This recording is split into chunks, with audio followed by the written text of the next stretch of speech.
হাফেজ মাওলানা মোহাম্মদ জাকারিয়া সাহেব, হাফেজ মাওলানা মোহাম্মদ জাকারিয়া সাহেব।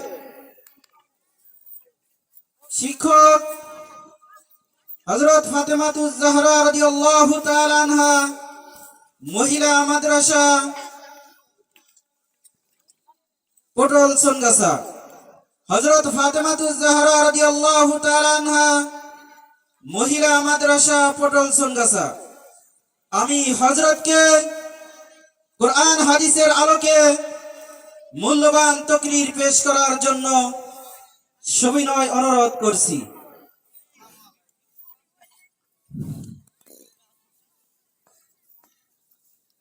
আসসালামু আলাইকুম ওয়া রাহমাতুল্লাহ। সালামের আওয়াজ একদম অল্প হয়েছে, সকলে জোরে সালামের জবাব দিবেন। আসসালামু আলাইকুম ওয়া রাহমাতুল্লাহ। আলহামদুলিল্লাহ الحمد لله نحمده ونستعينه ونستغفره ونعوذ بالله من شرور أنفسنا ومن سيئات أعمالنا، من يهد الله فلا مضل له ومن يضلل فلا هادي له، ونشهد أن لا إله إلا الله وحده لا شريك له، ونشهد أن سيدنا وسندنا وحبيبنا وطبيبنا وطبيب قلوبنا وأولانا ومولانا محمدا عبده ورسوله، أما بعد فقد قال الله تعالى في كلامه المجيد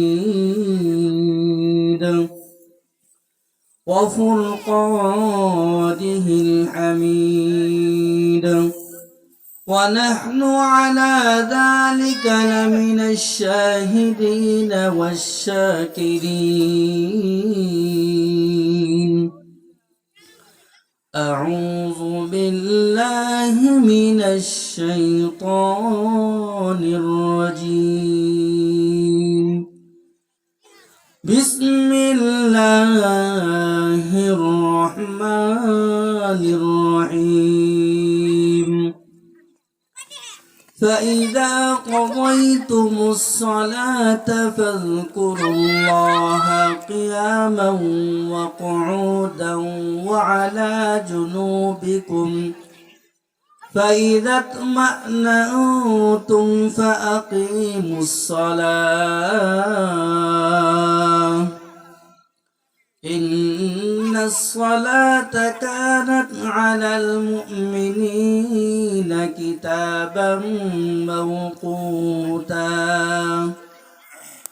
وقال رسول الله صلى الله عليه وسلم: بني الإسلام على 5: شهادة أن لا إله إلا الله وأن محمدا رسول الله، وإقام الصلاة وإيتاء الزكاة والحج وصوم رمضان، أو كما قال عليه الصلاة والسلام. اللهم صل على محمد وعلى آل محمد كما صليت على إبراهيم وعلى آل إبراهيم إنك حميد مجيد اللهم بارك على محمد وعلى آل محمد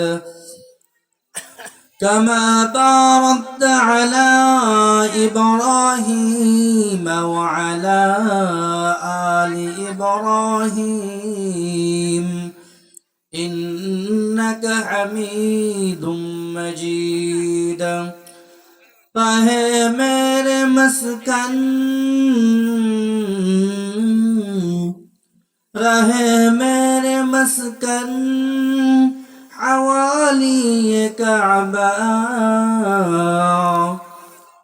बने मेरे मदभन दियार मदीना बलगल उलाबी كماله كشف الضجى بجماله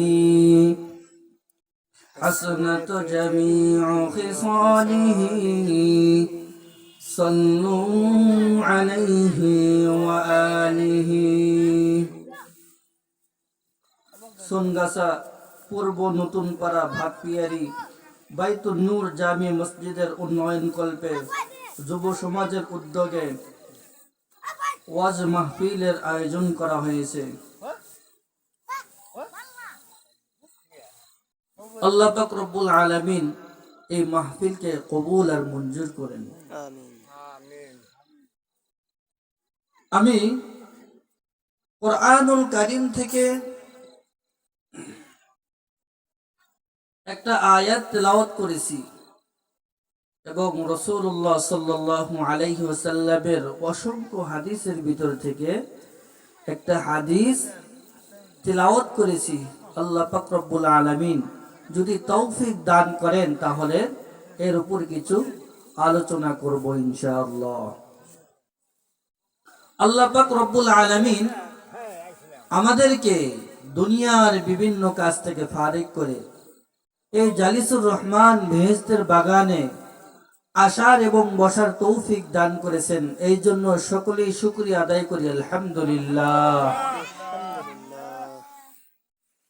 লাখো কোটি দরুদ ও সালাম ওই মহামানবের উপর যিনার মাধ্যমে আল্লাহ পাক রব্বুল আলামিন দ্বীন ইসলামকে পরিপূর্ণভাবে আমাদের পর্যন্ত পৌঁছে দিয়েছেন। সেই মহামানবের উপর সকলে দরুদ পড়ি সাল্লাল্লাহু আলাইহি ওয়াসাল্লাম।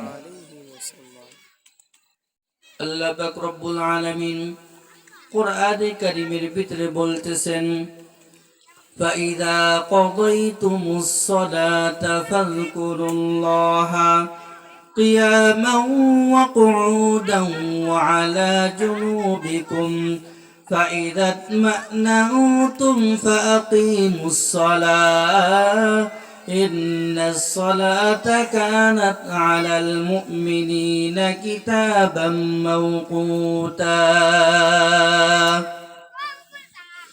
আল্লাহ পাক রব্বুল আলামিন কোরআনে কারীমের ভিতরে বলতেছেন, ও আমার ইবাদত গুজার বান্দারা, যখন তোমরা ফাইদা কদাইতুমুস সালাতা সালাত কায়েম করবে, ফাযকুরুল্লাহা কিয়ামান ওয়া কুউদান ওয়া আলা জুনুবিকুম, তোমরা দাঁড়ানো থাকো অথবা বসে থাকো অথবা শুয়ে থাকো, সর্ব অবস্থায় আমি আল্লাহ পাক রব্বুল আলামিনের জিকির করো। ফাইদা মা'নাতুম ফাআকিমুস সালাম, অতঃপর যখন তোমরা ইতমিনান হয়ে যাবে যে এখন নামাজের সময় হয়ে গেছে, অতঃপর তোমরা আবার সালাত কায়েম করবে, সালাত আদায় করবে।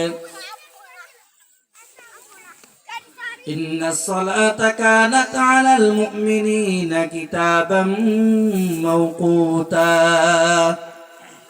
নিশ্চয় নির্দিষ্ট সময়ে মুমিনদের উপর নামাজ ফরজ করা হয়েছে। হাদিসের ভিতরে রাসূলুল্লাহ সাল্লাল্লাহু আলাইহি ওয়াসাল্লাম বলেন, বুনিয়াল ইসলামু আলা খামসিন শাহাদাতি আল্লা ইলাহা ইল্লাল্লাহ ওয়া আন্না মুহাম্মাদার রাসূলুল্লাহ ওয়া ইকামিস সালাহ ওয়া ইতাইজ যাকাহ ওয়াল হজ্জি ওয়া সাওমি রমাদান। রাসূলুল্লাহ সাল্লাল্লাহু আলাইহি ওয়াসাল্লাম হাদিসের ভিতরে বর্ণনা করেন, ইসলামের ভিত্তি 5টি জিনিসের উপর। এই 5টি জিনিস যে ব্যক্তি সঠিকভাবে আদায় করবে, সে ইসলামের পরিপূর্ণভাবে শরীয়ত সম্মত আমল করলো। আর যে ব্যক্তি 5টির কোনো একটি ছেড়ে দিল, সে ইসলামের উপর পরিপূর্ণভাবে আমল করতে পারলো না। 1 নাম্বার হলো লা ইলাহা ইল্লাল্লাহ, শাহাদাতি আল্লাহ ইলাহা ইল্লাল্লাহ। 1 নাম্বার হলো এই সাক্ষ্য দেওয়া যে আল্লাহ পাক ব্যতীত ইবাদতের কোনো উপযুক্ত কোনো ইলাহ নাই।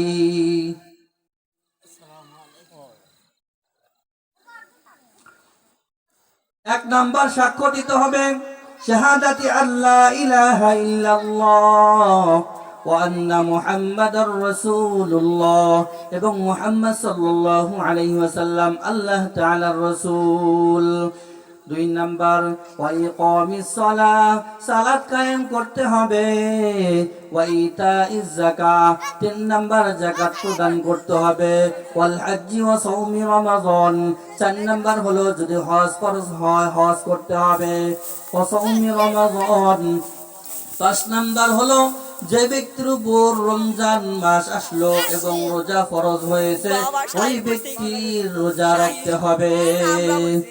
আল্লাহ পাক রব্বুল আলামিন কোরআনে কারীমের ভিতরে বলেন,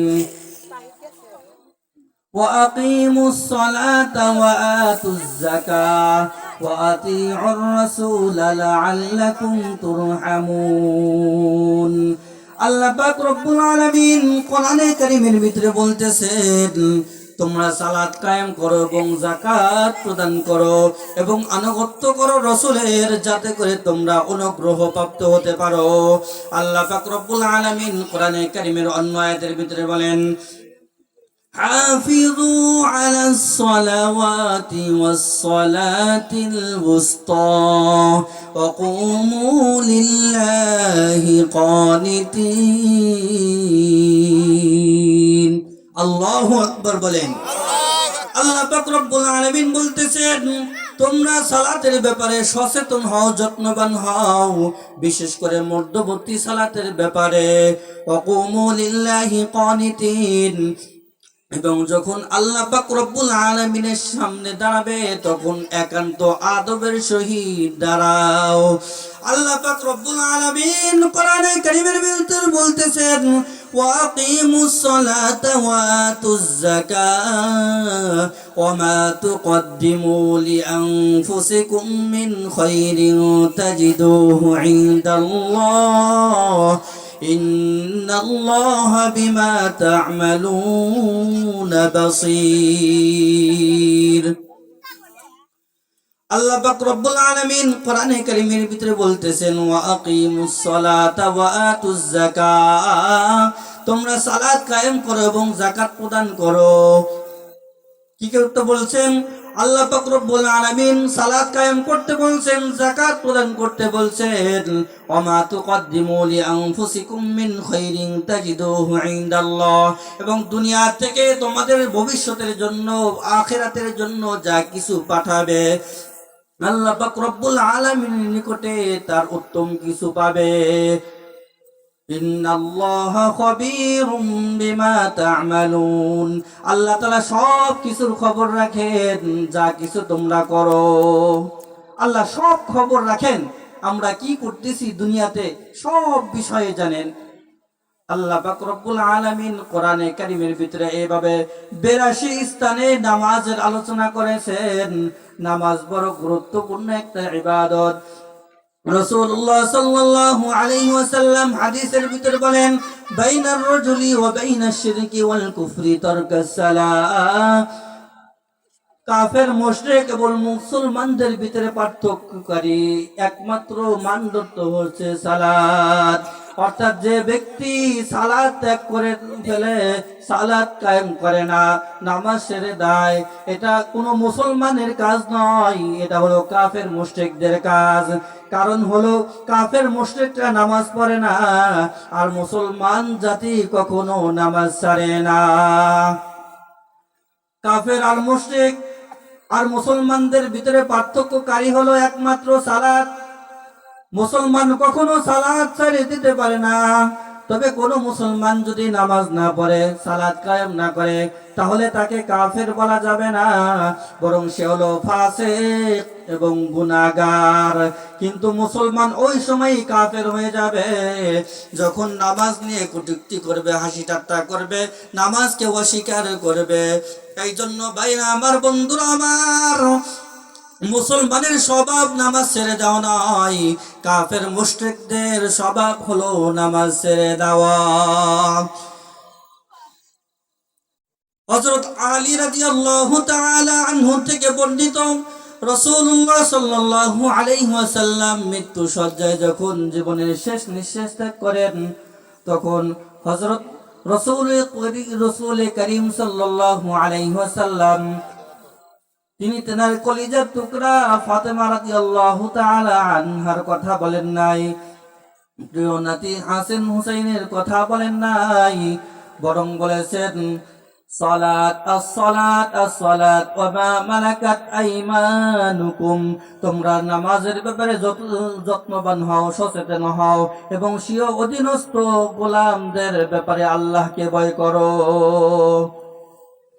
আল্লাহ পাক রব্বুল আলামিন কোরআনে কারীমের ভিতরে বলতেছেন, ওয়া আকিমিস সালাতা তারাফাইন নাহারি ওয়া যুলাফান মিনাল লাইল ইন্নাল হাসানাতি ইযহিবনাস সাইয়্যাত যালিকা যিকরা লিয-যাকিরিন। আল্লাহ পাক রব্বুল আলামিন বলতেছেন, ওয়া আকিমিস সালাতা তারাফাইন নাহার, তোমরা সালাত কায়েম করো দিনের দুই অংশে। প্রথম অংশ হলো ফজর এবং জোহর, আর দ্বিতীয় অংশ হলো আসরের নামাজ। ওয়াজুলাফাম মিনাল লাইল, এবং রাতের প্রথম অংশে, রাতের প্রথম অংশ দ্বারা বোঝানো হয়েছে মাগরিব এবং ইশা। ذلك ذكرى للذاكرين وأقم الصلاة طرفي النهار وزلفا من الليل إن الحسنات يذهبن السيئات। নিশ্চয় পুণ্য সমূহ গুনাহ সমূহকে দূরীভূত করে দেয়। নেক কাজ করার দ্বারা খারাপ কাজ দূর হয়ে যায়, গুনাহগুলো দূর হয়ে যায়। হাদিসের ভিতরে রাসূলুল্লাহ সাল্লাল্লাহু আলাইহি ওয়াসাল্লাম বলেন, যে ব্যক্তি সালাত কায়েম করবে এক জমার সালাত থেকে আরেক জমার সালাত, এবং এক ওয়াক্ত সালাত থেকে আরেক ওয়াক্ত সালাত, এক জমা থেকে আরেক জমার সালাত, এক রমজান থেকে আরেক রমজানের রোজা, গুনাহের কাফারা হয় ওই সমস্ত গুনাহের যে সমস্ত গুনাহ এই সময়ের মধ্যবর্তী হয়। তবে ওই গুনাহ যদি কবিরা গুনাহ না হয়, অর্থাৎ নামাজের মাধ্যমে সগীরা গুনাহ আল্লাহ পাক রব্বুল আলামিন মাফ করে দেন। রাসূলুল্লাহ সাল্লাল্লাহু আলাইহি ওয়াসাল্লাম একটা হাদিসের ভিতরে বলেন, সাহাবায়ে কিরামদেরকে বলতেছেন, ও সাহাবীরা, তোমাদের কারো বাড়ির সামনে যদি পুকুর থাকে, নদী থাকে, সুইমিং পুল থাকে, যার ভিতরে একজন ব্যক্তি দৈনিক 5 বার গোসল করে, ওই ব্যক্তির শরীরে কি কোনো ময়লা থাকতে পারে? সাহাবায়ে কেরামরা বললেন, ইয়া রাসূলুল্লাহ, না, তার শরীরে কোনো ধরনের ময়লাই থাকতে পারে না। রাসূলুল্লাহ সাল্লাল্লাহু আলাইহি ওয়াসাল্লাম বলেন, ও সাহাবীরা, শুনে রেখো, যখন কোনো ব্যক্তি 5 ওয়াক্ত নামাজ পড়ে, তখন আল্লাহ পাক রব্বুল আলামিন তার গুনাহগুলো ওরকম ভাবে ক্ষমা করে দেন। বলেন সুবহানাল্লাহ। পাঁচ ওয়াক্ত নামাজ পড়লেন আল্লাহ পাক রব্বুল আলামিন গুনাহ মাফ করে দেন। তবে সালাতের দ্বারা যে গুনাহ মাফ হয় সেটা হলো সগীরা গুনাহ। এই জন্য নামাজের পরে ইস্তেগফার করা দরকার, কারণ আল্লাহ পাক রব্বুল আলামিন নামাজের মাধ্যমে সগীরা গুনাহগুলো মাফ করে দেন আর ইস্তেগফারের মাধ্যমে কবিরা গুনাহ মাফ করে দেন। এই জন্য প্রত্যেক সালাত কায়েম করার পরে ইস্তেগফার করা খুবই গুরুত্বপূর্ণ আমল। যদি নামাজের পরে ইস্তেগফার করেন তাহলে সগীরা গুনাহের সাথে সাথে কবিরা গুনাহ মাফ হয়ে যাবে। কারণ হলো কবিরা গুনাহ তওবা ছাড়া মাফ হয় না। এই জন্য ইস্তেগফার করে তওবা করে আল্লাহ পাক রব্বুল আলামিনের কাছে ক্ষমা চাইতে হবে, অন্যথায় কবিরা গুনাহ কিন্তু মাফ হবে না। হযরত ইবনে আমির রাদিয়াল্লাহু তাআলা আনহু থেকে বর্ণিত, তিনি বলেন রাসূলুল্লাহ সাল্লাল্লাহু আলাইহি ওয়াসাল্লাম বলেন, যে ব্যক্তি ওযু করলো, যে মুসলমান ওযু করলো এবং উত্তম রূপে ওযু করলো, দাঁড়িয়ে মনোযোগ দিয়ে অন্তর ও দেহ আল্লাহ পাক রব্বুল আলামিনের দিকে রুজু করে 2 রাকাত নামাজ পড়লো, আল্লাহ পাক রব্বুল আলামিন তার জন্য জান্নাত অবধারিত করে দেন। বলেন সুবহানাল্লাহ। কি বলছেন? সুন্দর করে ওযু করবে যে ব্যক্তি মুসলমান, যে মুসলমান সুন্দর করে ওযু করবে, উত্তম রূপে ওযু করবে, দাঁড়িয়ে মনোযোগ দিয়ে অন্তর এবং দেহ আল্লাহ পাক রব্বুল আলামিনের দিকে রুজু করে 2 রাকাত সালাত কায়েম করবে, আল্লাহ পাক রব্বুল আলামিন তার জন্য জান্নাত অবধারিত করে দিবেন। আলহামদুলিল্লাহ, মাশাআল্লাহ, আল্লাহু আকবার। কত বড় ইবাদত নামাজ।